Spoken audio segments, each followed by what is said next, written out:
How's it going, everyone? It is Drigu.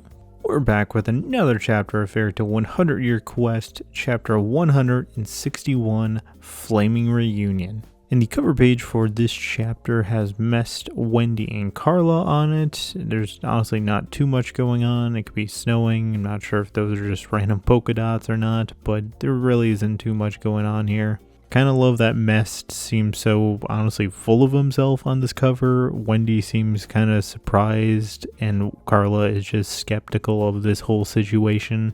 So we pick up the chapter with Raj defeated on the ground and just everyone else looking over him and being like, who the heck was this guy? And that's where Happy's just like, hey, that was a member of Fire and Flame and we just defeated him and he was putting you in illusions. I love the next setup here with Lucy saying, do all of them use fire magic? And Wendy's just like, they're basically a bunch of Natsus. And Gray gets like mad PTSD, like, oh my goodness, if they're all Natsu, I'm gonna hate this guild. Meanwhile, you have Happy in the background being like, well, if they're all Natsus, I'd be happy with that.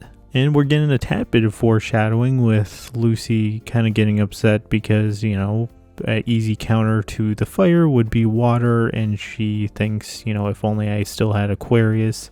Which leads me to believe she probably is going to find Aquarius this arc. Which, before they get any time to mull anything over, there's an explosion that happens in the background. So they all start going towards the explosion to investigate what's happening.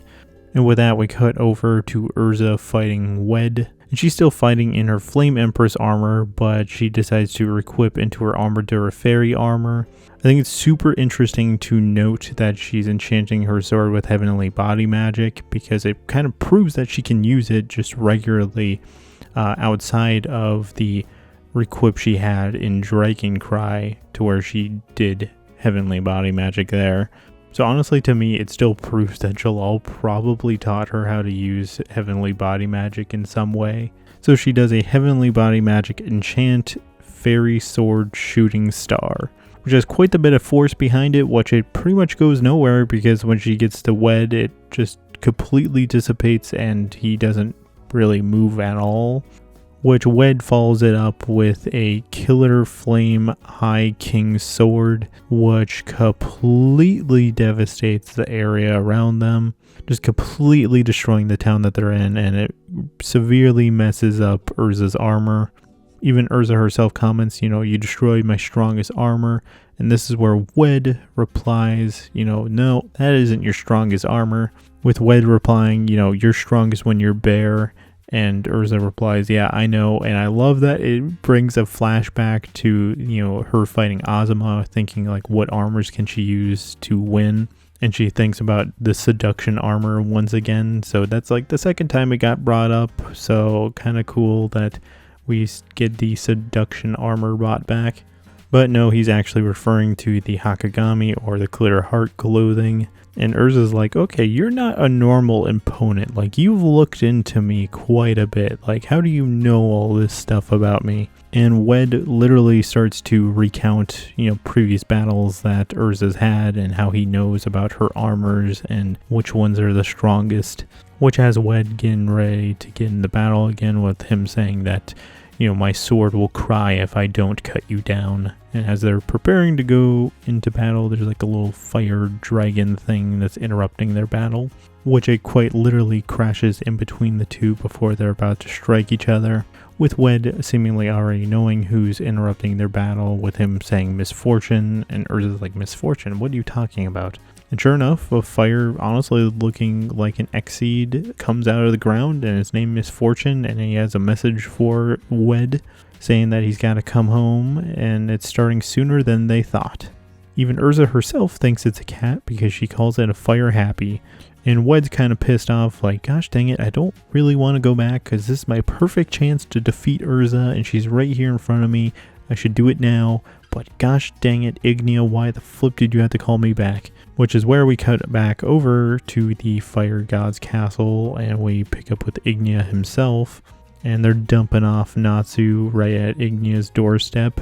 And I love the juxtaposition that happens here, to where Natsu is like just mad at Brian and them for, capturing him, and he's all pissed off at them, and then he must realize like, oh gosh, that's Ignia, like he senses the magic power in that moment. So Ignia says to Natsu that he summoned him here to give him one last chance. Since Ignia deemed Natsu worthy, Ignia asks Natsu to join him, that he's going to have the Dragon King festival begin soon, and he's permitting Natsu to join their side. And of course Natsu immediately knows what this means, because obviously Acnologia brought this up quite a bit. So that immediately gets Natsu's attention, like, I'm not gonna let that happen again. And even Ignia himself recognizes that Natsu has already experienced the Dragon King festival, with him literally saying, not the one you experience, I'm calling mine the true Dragon King festival. And I love the kind of dark look that Natsu has, saying, you know, the true Dragon King festival. And you can tell he's probably pissed off about it.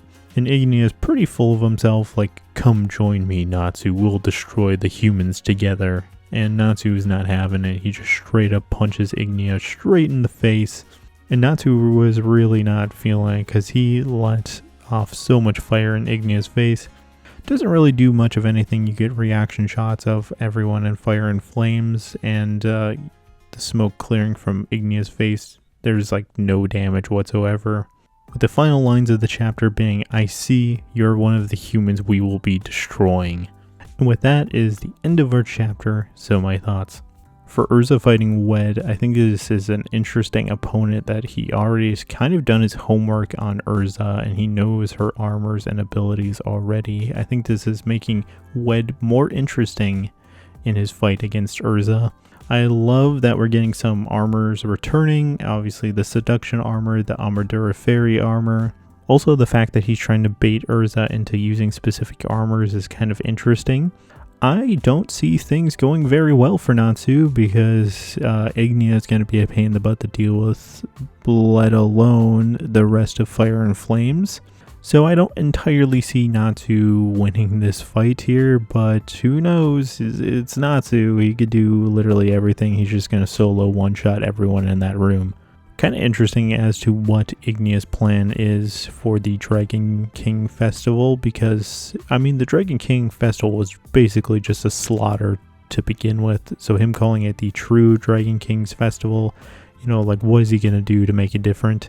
Overall, I think we had some nice progression in this chapter. I liked how the fights were going. I like the situations we're getting into, so leave your guys' thoughts in the comments below. Thank you for watching, and this is Drago, signing out.